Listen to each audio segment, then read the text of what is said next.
ఉన్నాడు. ಕೆಲವರು ನಾವು ಸೇವೆ ಮಾಡುವುದ ಕೆಲವರು ಬಂದು ಹೇಳ್ತಾರೆ, ಪಾಸ್ಟರ್ కొందరు చెప్తున్నారు, మేము సేవ చేసేటప్పుడు పాస్టర్ గారు ನಾನೇನೋ ಇದ್ದೀನಿ ಪಾಸ್ಟರ್, నేనేమో ఉన్నానంతే, ನಾನೇನೋ ಇದ್ದೀನಿ. నేనేమో ಅವ್ರು ఉన్నాను. ಹೇಳ್ತಾರದು ನಾನು ಅರ್ಥ ಮಾಡ್ಕೊಂತ ಇದೀನಿ.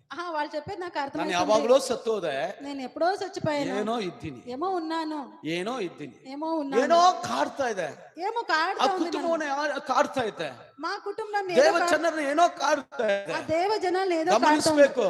గమనించండి, ಒಂದು ಮುಖ್ಯವಾದ ಸಂದೇಶವನ್ನು ఒక ಕೊಡ್ಲಿಕ್ಕಿದೆ. ముఖ్యమైన సందేశం చెప్తా ನಾವು ఉన్నాను. ಆ ಸಮಸ್ಯೆಗಳನ್ನು ನೋಡ್ತಾ ಇದೀವಿ, మనం ఆ సమస్యను చూస్తా ఉన్నాం, ಆ ಬಲವನ್ನು ನೋಡ್ತಾ ఆ ಇದೀವಿ, బలంను చూస్తూ ಅವನ ఉన్నాం, ಹೈಟ್ ಅನ್ನು ನೋಡ್ತಾ ಇದೀವಿ. ఆయన హైట్ ను చూస్తున్నాం. ಅವನು 6.5 ಮೊಳ ಅಂತೆ.